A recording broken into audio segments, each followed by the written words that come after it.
বিএনপির কেন্দ্রীয় কার্যালয়ে খালেদা জিয়ার রুহের মাগফিরাত কামনায় চলছে কোরআন খতম। শোকার্ত নেতাকর্মীরা করছেন দোয়া ও মোনাজাত।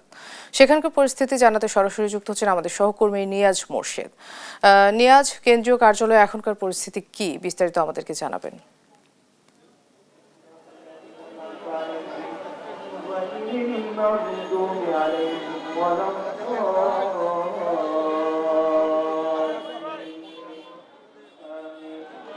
যেমনটি বলছিলেন, এই মুহূর্তে কিন্তু আমরা দেখেছি আসলে বিএনপি যে কেন্দ্রীয় কার্যালয় নয়াপল্টন, তার সামনে কিন্তু এখনও আপনার যারা নেতাকর্মী রয়েছেন, বিএনপি নেতাকর্মী সহ এবং কিছু সাধারণ মানুষও তারাও কিন্তু এখানে আসলে ভিড় করে রয়েছে এবং তারা একটু আসলে শোক জানাতে এখানে আসছেন তারা, এবং তাদের বেশিরভাগেরই কিন্তু মন আসলে ভারাক্রান্ত।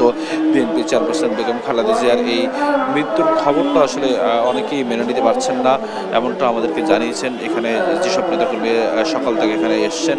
এবং সেই সাথে তাদের সাথে আমরা কথা বলেছি, তারা কিন্তু বলেছেন যে আসলে এই যে বেগম খালেদা জিয়া আজকে মৃত্যুবরণ করলেন এবং তার কারণে কিন্তু আপনার এক ধরনের কিন্তু শূন্যতা তৈরি হয়েছে রাজনৈতিক অঙ্গনেও, এবং দেশের মধ্যেও কিন্তু এক ধরনের আসলে তার মতো একজন ব্যক্তি কিন্তু দরকার ছিল, কারণ যেহেতু তিনি গণতন্ত্রের জন্য আসলে দীর্ঘ লড়াই সংগ্রাম করেছেন এবং তিনি হার মানেননি, এই কারণে তাকে আসলে আপসীর নেত্রী কিন্তু উপাধি দেওয়া হয়েছে এবং সেই তাগিদেই কিন্তু আসলে তাকে খুব দরকার ছিল আগামীর বাংলাদেশে। এবং যেটি আসলে আপনারা এখানে সবাই আসলে তার সুস্থতা এতদিন কামনা করে আসছেন, কিন্তু আজকের এই মৃত্যুর খবরে কিন্তু আসলে এক ধরনের সবাই আসলে শোকে স্তব্ধ।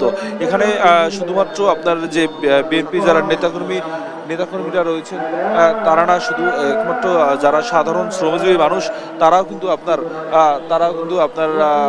এক ধরনের কিন্তু এক ধরনের আসলে আপনার শোকে একেবারে স্তব্ধ, এবং তারা আমাদেরকে যেটা জানিয়েছেন আসলে তার এই মৃত্যুটি আসলে কেউই আসলে স্বাভাবিকভাবে আসলে মেনে নেওয়া তাদের জন্য আসলে কষ্টকর হয়ে যাচ্ছে।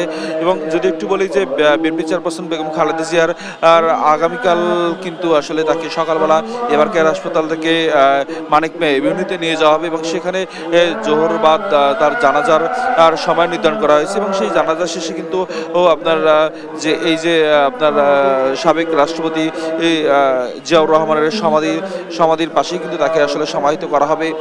এবং সেই সাথে কিন্তু যদি একটু বলি যে সরকারের পক্ষ থেকে কিন্তু আপনার আগামীকাল একদিনের সাধারণ ছুটি ঘোষণা করা হয়েছে এবং আপনার 3 দিনের রাষ্ট্রীয় শোক ঘোষণা করা হয়েছে।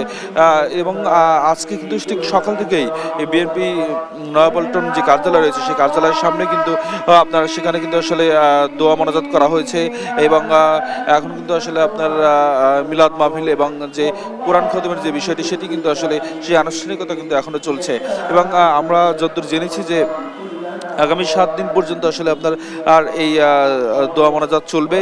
এবং সেই সাথে আপনার যদি একটু বলে যে এবং আগামীকালকে ঠিক আপনার কোরআন খতমের যে আনুষ্ঠানিকতা সেটি আসলে আগামীকাল পর্যন্ত এটি চলবে, এটি আমরা জেনেছি। জাতীয়তাবাদী ওলামা দল কিন্তু এই আনুষ্ঠানিকতা আসলে পরিচালনা করছেন। এবং যদি একটু বলি যে এই মুহূর্তে কিন্তু আমরা সকাল থেকে যেটি জেনেছি যে এখানে কিন্তু আপনার যে শোক বই স্বাক্ষর গ্রহণ কর্মসূচি সেটি আমরা জেনেছি যে 2টি কার্যালয়ে, একটি হলো নয়াপল্টন বিএনপি কেন্দ্রীয় কার্যালয় এবং সেই সাথে আপনার গুলশান কার্যালয়ে কিন্তু আপনার আসলে শোক বই স্বাক্ষর গ্রহণ কর্মসূচি কিন্তু শুরু করবে। এবং সেটি আমরা এখনো পর্যন্ত আসলে সকাল থেকে এখানে যে যতটুকু তথ্য পেয়েছি সেটি হলো শোক বই কার্যক্রম আসলে আপনার এখনো শুরু হয়নি, তবে আজকেই শুরু করবে এমনটি আমরা তথ্য পেয়েছি। যদিও আপনার সরকারের পক্ষ থেকে কিন্তু আপনার প্রতিটি রাষ্ট্রদূতের কিন্তু অফিসে কিন্তু আসলে আপনার শোক বই রাখা হবে এমনটি আমরা জেনেছি।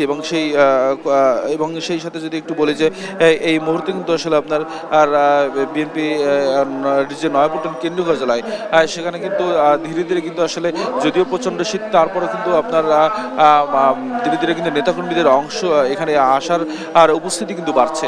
এবং সেই সাথে কিন্তু তারা আসলে অনেকেই নিজেদের যারা দীর্ঘদিনের আসলে রাজনৈতিক সহকর্মী তাদের সাথে অনেকেই আসলে কান্নায় ভেঙে পড়ছেন এবং সেই সাথে তাদের যে স্মৃতি চারণ করছেন এবং তাকে আসলে এক নজর দেখার আশায় বা আপনার তার প্রতি একটু সমবেদনা জানাতে অনেকেই আসলে কিন্তু অনেকে দূর দূরান্ত থেকে কিন্তু ছুটে আসছেন এবং আমরা এমনও জেনেছি যে আসলে ঢাকার বাইরে থেকে কিন্তু কিছু কিছু নেতাকর্মী কিন্তু আসলে এখানে আসছেন একটু আপনার সমবেদনা জানাতে এবং সেই সাথে যদি একটু বলি যে এই মুহূর্তে কিন্তু আপনার নেতাকর্মীরা কিন্তু এখানে বেশ উপস্থিতি তাদের আসলে লক্ষ্য করা যাচ্ছে এবং তারা কিন্তু আমাদেরকে যেটি বলেছে যে তাদের আসলে এই শোক আসলে আপনার তারা যেটি জানিয়েছেন যে এই শোকটা আসলে আপনার তাদের কাছে খুব বেশ কষ্টসাধ্য এমনটা জানিয়েছেন। মারা গেছেন এবং আপনি আসলে কোথা থেকে এই যে মারা যাওয়ার কারণে আসলে দেশের আসলে কি পরিমাণ ক্ষতি হলো? দেখুন, আমি যখন ফজর নামাজ পড়ে উঠি, ফজর নামাজ পরই আমার ফোন আসে। তো ফোন নামাজ শেষ করে তো ফোন দেওয়া যায় না, একটু দোয়া করলাম, দোয়া করার পরেই যখন ফোনটা রিসিভ করলাম শুনলাম আমাদের মা খালেদা জিয়া আর নেই। তখন তো আমি হতবাক যে আমার মা তো মরতে পারে না, তার জন্য ছুটে গেলাম ফজর নামাজ পড়ে এবার কি আরে ওখান থেকে এখানে আমরা আসছি পার্টি অফিসে, যেহেতু আমাদের নেতাকর্মী আসছে ওইখানে আমাদের নেতাকর্মী এখন হাজার হাজার জনগণ ওইখানে উপস্থিত। এখন আমাদের পার্টি অফিসে আমরা নেতাকর্মী যারা আছি সেখানে আসছি। আসল কথা কোনো দুঃখের বিষয়, আমার মার খালেদা জিয়ার মতো আর হবে না। আমি 2018 সালে যখন জেলখানায় ছিলাম তখন আমার মা যখন জেলখানা আমাকে দেখতে যেত তখন বলতো যে খালেদা জিয়ার মতন লোক, খালেদা জিয়ার মতন নেত্রী তুই কখনো পাবি না, এই বিএনপির সাথে থাক, বিএনপির সাথে থাকলে দেশের ভালো করতে পারবি, মানুষের কাজ করতে পারবি। তাই আমার মার কথা স্মরণ করে আমি আমার খালেদা জিয়ার মার জন্য দোয়া করতেছি, আল্লাহ যেন তাকে জান্নাত নসিব করেন। শুনছিলেন আসলে তারা কিন্তু বিভিন্ন জায়গা থেকে কিন্তু তারা আসলে আসছেন।